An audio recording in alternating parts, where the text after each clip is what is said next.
নমস্কার বন্ধুরা, সকলকে সুপ্রভাত জানিয়ে আমি দীপিকা রানাঘাটের ছোট্ট একটা গ্রাম থেকে আমার নতুন আরও একটি ব্লগে তোমাদের অনেক স্বাগত জানিয়ে সকাল থেকে ব্লগটা শুরু করে দিলাম। যে যেখান থেকে আমার ব্লগটা দেখছো, আশা রাখবো ভোলে বাবার কৃপায় সবাই অনেক ভালো আছো, অনেক সুস্থ আছো। তো বাবুর ঘরে না বিছানা তুলতে এসে দেখি কি একটু একটু ঝুল পড়া। তো ভাবলাম এখন যদি ঝুলগুলোকে না ঝেড়ে দিই তাহলে সারাদিনে হয়তো ঝুলগুলো দেখলে আবারও মনে পড়বে, কিন্তু কাজের চাপে কিন্তু আর সময় করা ওঠা হবে না। কারণ বেশ কয়েকদিন ধরে আমি ঝুলগুলো দেখছি কিন্তু পরিষ্কার আর করা হচ্ছে না। তো আজকে যেহেতু হাতের সামনে ঝুল ঝাড়ু লাঠিটাও পেয়ে গেছি, আর তাই ঝুলটা ভালো করে পরিষ্কার করে ঝেড়ে তারপরে কিন্তু বিছানাটাকে গুছিয়ে নিলাম। আর বাবু এই ঘরে একাই ঘুমায়, তাই দেখো বই খাতা পত্র কিন্তু বিছানার মধ্যে ছড়ানো। কারণ এখানেই পড়াশোনা করে, এখানেই ঘুমিয়ে পড়ে, আবার দুপুরবেলাও এখানেই পড়তে বসে। তো বইগুলো না এরকমই থাকে আর কি। তারপর দেখো অন্বেষার ঘরের বিছানাটাকেও গোছাতে চলে এলাম। ঘরের বিছানা এমন একটা জিনিস জানো তো, ঘরের বিছানা যদি পরিষ্কার থাকে তাহলে ঘরের যেন অর্ধেক কাজই হয়ে যায়। আমার তো এটাই মনে হয়। তো আমি যখনই দেখি যে ওরা এখন আর ঘুমাচ্ছে না, ঘুম থেকে উঠে গেছে, তখনই চেষ্টা করি ঘরের বিছানাটা তুলে ফেলতে। তবে রান্নাবান্নায় যদি একবার হাত দিয়ে দিই তখন তো আর হয় না, তখন ওই রান্না সেরেই আমাকে করতে হয়। তবে যেদিন সকাল সকাল দেখি যে ওরা ঘুম থেকে উঠে গেছে, সেদিন কিন্তু আমি সবার প্রথমে বিছানাটাই পরিষ্কার করে গুছিয়ে নিই। কারণ বিছানাটা যদি গোছানো থাকে না, একটা মানুষ আসলেও অতটাও লজ্জা লাগে না, অতটাও খারাপ লাগে না, আর নিজের কাছেও আর কি ভালো লাগে। হঠাৎ করে যদি কেউ চলে আসে বিছানাটা গোছানো না থাকলে, হয়তো উনিও মনে মনে ভাবতে পারে ইস বউটা কি অগোছালো, কি নোংরা। কিন্তু বিছানাটা গোছানো থাকলে অন্তত ঘরটা পুরো ক্লিন থাকে, আর কেউ আসলে অন্তত বলবে যে না ঠিক আছে, বাড়ির বউটা ঘরটর পরিষ্কার রাখে। তো আমার এরকম মনে হয়। তাই যত কষ্টই হোক না কেন আমি কিন্তু সব সময় চেষ্টা করি নিত্য নতুনভাবে, মানে ঘরে তো কোনো ফার্নিচার নেই, তবে এখানকার জিনিস ওখানে বা একটা আর্টিফিশিয়াল গাছ এরকম কিছু পরিবর্তন করে করে ঘরটাকে পরিষ্কার করে রাখার আর কি আমি চেষ্টা করি, গুছিয়ে রাখার চেষ্টা করি। ঘরটা বিছানা তুলে তারপরে ঘরটা ভালো করে ঝাড় দিয়ে এখন দেখো উঠোনটাও ঝাড় দিচ্ছি, সেই সঙ্গে ব্রাশটাও করে নিচ্ছি। অনেকটা বেলা হয়ে গেছে, তোমরা দেখতেই পাচ্ছ রোদ্দুর উঠে গেছে। আর আজকে সাইকেলটা লিক হয়ে গেছিলো, তো লিক থাকার কারণে আর যোগা ক্লাসে যেতে পারিনি। তবে ঘুম থেকে উঠে নিয়ম করে কিন্তু যোগাসনটা বাড়িতেই করেছি। তবে আমার যেটা মনে হয় ক্লাসে গিয়ে যেমনভাবে হয় বাড়িতে এসে কখনোই সেমনভাবে হয় না, এটা আমার মনে হয়। কারণ ক্লাসে কিভাবে আসন করতে করতে আমার 2 ঘন্টা কেটে যায় টেরও পাই না। তবে বাড়িতে আজকে আধ ঘন্টা আসন করেছি, মনে হচ্ছে কতক্ষণ যেন করেছি। কোনো আসন তো ঠিকভাবে করতেও পারিনি, আর খালি মনে আর মাথায় একটা চিন্তাই ঘুরছে কতক্ষণ হয়ে গেছে, কত কাজ পড়ে আছে, এগুলোই। তো বাড়িতে থাকলে কিন্তু এরকমই হয়। নিচের আশেপাশে কাজকর্ম সব হয়ে গেছে। জানো তো বন্ধুরা, আমি খুব তাড়াহুড়ো করেই কাজ করি। আর আমার এত তাড়াহুড়ো কাজ করতে করতে এরকম অভ্যাস হয়ে গেছে, ঢিপানো কাজ আমার একদমই ভালো লাগে না।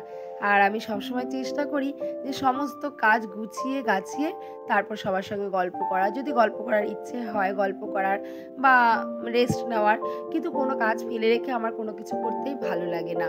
তো ছাদে চলে আসলাম, ছাদে এসে এখন দেখো একটা বেড কভার আর বাবুর একটা গেঞ্জি ভালো করে আর কি ভিজিয়ে রেখেছিলাম, ওটাকে এখন সুন্দর করে কেচে মেলে দিচ্ছি। আর সাদা চাদর যেহেতু ওই কয়েকদিন পর পরই কিন্তু চেঞ্জ করতে হয়, বাবুর ঘরে পাতা ছিল চাদরটা, ওই কয়েকদিন পর পর কিন্তু চেঞ্জ করতে হয়। সাদা জিনিস তো একটু বেশি নোংরা হয়ে গেলে তখন কিন্তু আর ভালো মতো পরিষ্কারও করা যায় না, আর দাগ লেগে গেলে তো একদম ফুটে ওঠে, খুবই বাজে লাগে।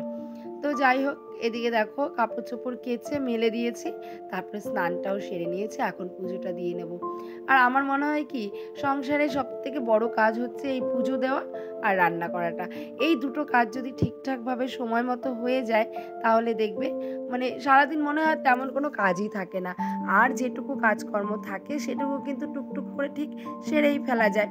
তবে আমাদের মেয়েদের সংসারের কাজ তো ফুরাবার নয়, আর এটা কখনো ফুরায়ও না, সকাল থেকে রাত পর্যন্ত কিন্তু এভাবেই চলতে থাকে। তো যাই হোক, সকালে আশিবাসি কাজকর্ম করে জামা কাপড় কেচে স্নান করে পুজো দিয়ে উঠেছে কি খিদে খিদে পেয়ে গেছে। তো 4টে আমি এখানে নিউট্রি চয়েস নিয়ে নিয়েছিলাম আর 1 গ্লাস জল নিয়ে নিয়েছিলাম, ওটা খেয়ে রান্নাবান্নায় হাত লাগিয়ে দিয়েছিলাম। আজকে যেহেতু আমি যোগা ক্লাসে যাইনি, সেহেতু বাজারটাও ঠিকঠাক মতো করা হয়নি টাইম মতো। তো তোমার দাদাভাই বাজার থেকে ফিরতে ফিরতে একটু দেরি হয়ে গেছিলো, তাই সকালের রান্নাটা কিন্তু আমি অফ ক্যামেরাতেই করে নিয়েছিলাম। সকালে রান্না করেছিলাম বাটা মাছের ঝোল আর আলু উচ্ছে সেদ্ধ। শাশুড়ি মাকে তাড়াতাড়ি করে খাবারটা দিয়ে দিয়েছি, দিয়ে দেখো তোমার দাদাভাইয়ের ভাতটাও এখন বেড়ে নিলাম। বেড়ে নিয়ে আজকে না সর্ষের তেলটা বাড়ন্ত হয়ে গিয়েছিল, তো সর্ষের তেলটা এখন একটা জারের মধ্যে ঢেলে নেবো। যে সর্ষের তেল যেটা দিয়ে আমি রান্না করি, যে জারটা, ওটার মধ্যে কিন্তু ঢেলে নেব। আসলে সংসারটা হচ্ছে, আমি প্রত্যেকটা ভিডিওতে বলে থাকি, খুব যত্নের একটা জিনিস, খুব ভালোবাসার একটা জিনিস। তো সংসারকে যত ভালোবাসা যাবে, যত যত্ন করা যাবে, সংসার নিজের কাছে যতটা সুন্দর হবে, পরিবারের প্রত্যেকের জন্যই কিন্তু ঠিক ততটাই সুন্দর হবে। আর একটা সংসারকে সুন্দর করতে পারে কিন্তু একমাত্র একটা গৃহবধূ। তার ত্যাগ, দায়িত্ব, কর্তব্য সব কিছু দিয়ে কিন্তু একটা সুন্দর সংসার তৈরি হয়। তো বাটা মাছের ঝোল আর ভাত তো সকালে সবাইকে দিয়ে দিয়েছিলাম। তো তোমাদের দাদাভাই আর চিকেন এনেছিল সেই সঙ্গে। তো চিকেনটা এত কিছু তো সকাল সকাল রান্না করে কুল করতে পারিনি, তো তাই এক তরকারি ভাত রান্না করে সকালে দিয়ে দিয়েছিলাম, আর তারপরে চিকেনটাকে রান্না করে নিলাম। চিকেনটা ততক্ষণে কষানো হোক। আর আজকে চিকেনটা না ঠিক আগেকার দিন আমার মা জেঠিমারা যেভাবে রান্না করতো না, হাতে কষিয়ে তারপরে কিন্তু তেলের মধ্যে দিয়ে রান্না করেছি। তো এইভাবে চিকেন খেতে আমরা তো অভ্যস্ত, ছোটোবেলার থেকেই ভীষণভাবে অভ্যস্ত। তো এইভাবে চিকেনটা আমার না বেশ ভালো লাগে। আর বলতো কি, চিকেন মানে কি বাচ্চাদের কাছে কিন্তু খুব একটা স্পেশাল খাবার, খুব একটা ভালো খাবার আর কি। তো আমাদের ঘরে এই যে বাবু আর অন্বেষা কিন্তু এখনও ভাত খায়নি, চিকেন হবে তারপরে কিন্তু ভাত খাবে, সেই আশাতেই রয়েছে। তো এই জন্য ঝটপট করে চিকেনটা বসিয়ে দিলাম। চিকেনটা যতক্ষণে কষানো হচ্ছে ততক্ষণে কিন্তু আমি ঘরের বাদবাকি যে ক্লিনিংয়ের কাজগুলো, এগুলো করে নিচ্ছি। সংসারের সমস্ত কাজ বাজ রান্না বান্নার সঙ্গে সঙ্গে ঘর দুয়ার পরিষ্কার করাটা কিন্তু একটা খুব সময় সাপেক্ষ কাজ। এটা অনেকটা সময় হাতে নিয়ে তারপর কিন্তু কাজটা করতে হয়। আর কতটা যে কষ্টের কাজ, এটা কিন্তু একমাত্র একটা গৃহবধূই জানে। আর প্রত্যেকটা, আমার মনে হয় অনেকের কাজের থেকে আমার কাজটা অনেকটাই আলাদা। কারণ অনেকে ধরো সংসারে কাজ বাজ নিয়েই ব্যস্ত থাকে, তারা পুরো সংসারটা নিয়েই ব্যস্ত থাকে, কিন্তু আমার কাজটা না পুরোটাই আলাদা। সেই সকালবেলা ঘুম থেকে উঠে সংসারে কাজের সঙ্গে সঙ্গে আমি মেশিন চালাই, দুটো ছেলে মেয়ের দেখাশোনা করি। তো তেমনভাবে না হয়তো তোমরা যেমনভাবে ঘরটার পরিষ্কার করো বা যত সুন্দরভাবে করো, আমি ঠিক ততটা সুন্দরভাবে পারি না, তবে চেষ্টা করি। তবে মানে যতটাই করি না কেন, এই যে আমার ঘরে কোনো ফার্নিচার নেই, কিছু নেই, এই যে ভাঙাচোরা একটা নর্মাল ঘর, এই ঘরটাকে যে আমি একটা লাক্সারি ঘরের মতো করে সাজাই, এতে কিন্তু আমার অনেক পরিমাণে কষ্ট হয়। সমস্ত কাজকর্ম করে এই ঘর সাজানোর পেছনে যতটুকু সময় আমি দিই, এটা কিন্তু পুরো আমার শরীরের উপর দিয়ে চলে যায়। তবে ঘর সাজানোর অভ্যাসটা না আমার ছোটোবেলার থেকেই। ছোটোবেলায় বাপের বাড়িতেও আমি খুব সুন্দর করে ঘর সাজাতাম, ঘর গোছাতাম। মানে ঘর সাজানো গোছানোর দায়িত্বটা না আমারই ছিল। দায়িত্ব ছিল বলতে ভুল বলা হবে, দায়িত্বটা আমি নিজেই নিয়ে নিতাম, কারণ ঘর সাজাতে গোছাতে আমার ভীষণই ভালো লাগে। তো সেই অভ্যাসটা এখনও রয়ে গেছে। ঘরে যাই আছে না কেন, একটা টেবিল হলেও আছে, সেটাকেও যদি আমি পরিষ্কার করে গুছিয়ে রাখি, তবুও কিন্তু ঘরের অনেকটা শোভা বাড়ে, সৌন্দর্য বাড়ে, এবং ঘরটাও কিন্তু অনেকটা পরিপাটি হয়। ওইদিকে একটা গাছ বসিয়ে দিলাম, আর এইদিকে ওই যে আর্টিফিশিয়াল গাছটা ওই সাইডে ছিল, সেইটা দেখো এখন ভালো করে মুছে ঝেড়ে ছুঁড়ে এই সাইডে এনে রাখলাম। মোটামুটি আমার ঘরদোর পরিষ্কার হয়ে গেছে, মানে গোছানোটা কমপ্লিট হয়ে গেছে। আর এটুকু কাজ করতে কিন্তু আমার প্রচণ্ড পরিমাণে কষ্ট হয়েছে। তার কারণ একদিকে মেশিন চলছে, একদিকে রান্না করছি, একদিকে কিন্তু ঘর গোছাচ্ছি। ওই পুরো একদম মিউজিক সিস্টেমের মতো তালে তালে নেচেই চলেছি। এদিকে মাংসটাও কষানো হয়েছে, মিডিলে কিন্তু আমি দু একবার আর কি নাড়াও দিয়ে দিয়েছিলাম, আলুটাও দিয়ে দিয়েছিলাম। আর এখন দেখো একটু ঝোল দিয়ে ভালো করে ঝোলটা ফুটে আসলে গরম মশলা দিয়ে নামিয়ে নিলেই কিন্তু আমার চিকেনটা রেডি হয়ে যাবে। আর বাবু আর অন্বেষা তো সেই কখন থেকে আশা করে বসে আছে যে চিকেন হবে তারপর খাবে। তো যাই হোক, এরই ফাঁকে কিন্তু বাবুকে একটা কষা পিসও দিয়ে দিয়েছিলাম, কারণ ও চিকেনটা খেতে বেশি পছন্দ করে, তো ওকে দিয়ে দিয়েছিলাম। আর দেখো আমার মাংস রান্না কিন্তু হয়ে গেছে। জানি না ক্যামেরায় কিন্তু অতটাও কালারটা ভালো আসছে না, তবে অরিজিনালে কিন্তু আজকে আমাদের চিকেনের কালারটা, মানে মাংসের কালারটা দারুণ হয়েছিল। আর আমার না চিকেনের থেকে না মাংসটা বলতে বেশি ভালো লাগে। ছোটবেলা থেকে মাংস ভাত এরকম একটা কথা শুনে বড় হয়েছি, তো মাংসটা শুনতেই বেশি ভালো লাগে। ঘরটার গোছানোর পর ঘরটা আর মোছা হয়ে উঠেছিল না, ওদিকে মাংসটা যেহেতু হয়ে গিয়েছিল, তো তো মাংসটা নামিয়ে এখন দেখো ঘরটাকে পরিষ্কার করে মুছে নিচ্ছি। শুধু এই ঘরটা না, এই ঘরটা শুধু তোমাদের দেখালাম, তবে বাদবাকি যে আরো দুটো ঘর, প্রত্যেকটা ঘরে কিন্তু আমি মুছে পরিষ্কার করে নিয়েছিলাম। তো চলো তো একবার দেখে নাও তো আমার ঘর গোছানোটা কেমন হয়েছে। হয়েছে কি ভাঙাচোরা ঘর, একটা লাক্সারি ঘরের মতো।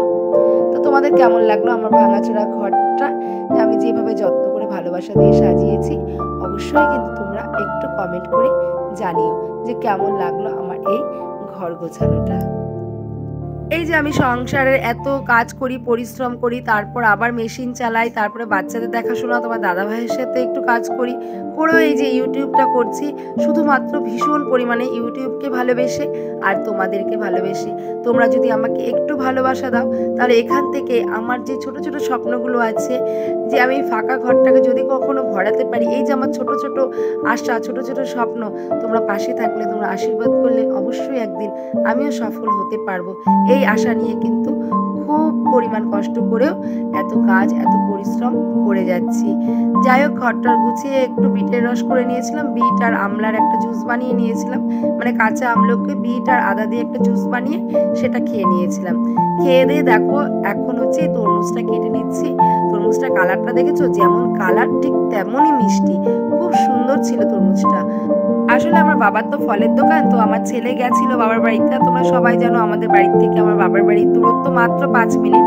তো একটা দরকারে আমার ছেলে গেছিল, তো মাই তরমুজটা পাঠিয়ে দিয়েছিল। তো তোমার দাদাভাই বলে যে তরমুজটা কাটো, স্নান করতে যাব, তরমুজটা খেয়ে তারপরে যাই। তো যাই হোক, এই যে তরমুজটা কেটে দিলাম পরে তোমার দাদাভাই খেয়ে কিন্তু স্নানে চলে গেছিলো। আর তরমুজটা ভীষণ পরিমাণে মিষ্টি ছিল। আর এদিকে দেখো এখন সন্ধে হয়ে গেছে, একটু চাউমিন বানিয়ে নিচ্ছি। অন্বেষা বাড়ি থাকবে না, অন্বেষা একটা জায়গায় নেমন্তন্ন খেতে যাবে। তো তোমার দাদাভাই বললো আমাদের একটু চাউমিন বানিয়ে দাও। তো বাবু আর তোমার দাদাভাইয়ের জন্য 2 প্লেট চাউমিন বানিয়েছিলাম, তো সেটাই এখন বানাচ্ছি। আর ভিডিওটা চাউমিনটা বানাতে বানাতেই শেষ করব। আমার ভিডিওগুলো তোমাদের কেমন লাগছে অবশ্যই জানিও। আর একটা লাইক দিও, তোমরা কেউ লাইক করো না, কেউ কমেন্ট করো না। প্লিজ তোমরা একটা করে লাইক করো, একটা কমেন্ট করো, কারণ এত কষ্ট করে ভিডিও বানানোর পর যদি একটা লাইক, একটা কমেন্ট পাই, তবে যে মনটা কত আনন্দে ভরে যায়, সেটা যারা আমাদের মতো ছোট ছোট ক্রিয়েটার আছে, অনেক বড় স্বপ্ন দেখে, একমাত্র তারাই জানে এই আনন্দটা কতখানি। দেখো আমার চাউমিনটা রেডি হয়ে গেছে, আর ভিডিওটি এখানেই রাখছি। সবাই ভালো থেকো, সুস্থ থেকো।